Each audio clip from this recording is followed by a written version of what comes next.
competitive to the creative plane.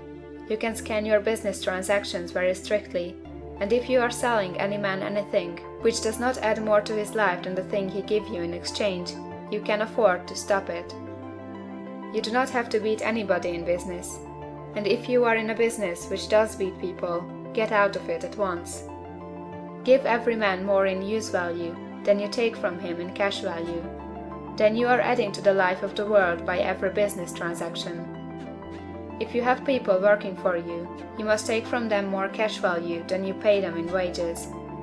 But you can so organize your business that it will be filled with the principle of advancement, and so that each employee who wishes to do so may advance a little every day.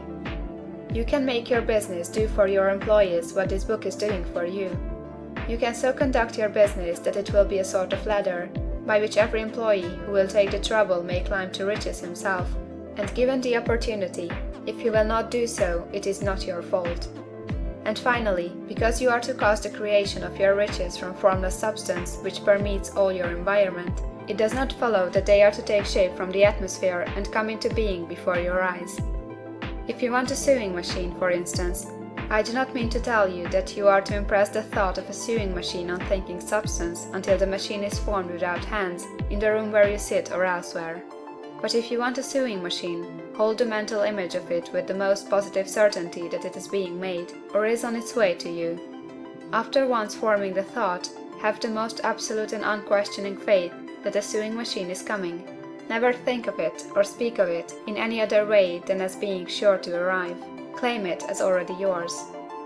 It will be brought to you by the power of the Supreme Intelligence acting upon the minds of men. If you live in Maine, it may be that a man will be brought from Texas or Japan to engage in some transaction which will result in your getting what you want. If so, the whole matter will be as much to that man's advantage as it is to yours. Do not forget for a moment that the thinking substance is through all, in all, communicating with all, and can influence all. The desire of thinking substance for fuller life and better living has caused the creation of all the sewing machines already made, and it can cause the creation of millions more, and will, whenever men set it in motion by desire and faith, and by acting in a certain way. You can certainly have a sewing machine in your house, and it is just as certain that you can have any other thing or things which you want, and which you will use for the advancement of your own life and the lives of others. You need not hesitate about asking largely. It is your Father's pleasure to give you the kingdom, said Jesus.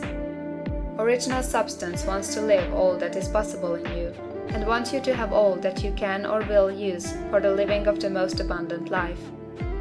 If you fix upon your consciousness the fact that the desire you feel for the possession of riches is one with the desire of omnipotence for more complete expression, your faith becomes invincible.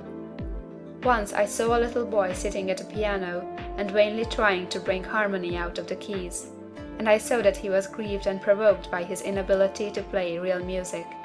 I asked him the cause of this vexation, and he answered, "I can feel the music in me, but I can't make my hands go right." The music in him was the urge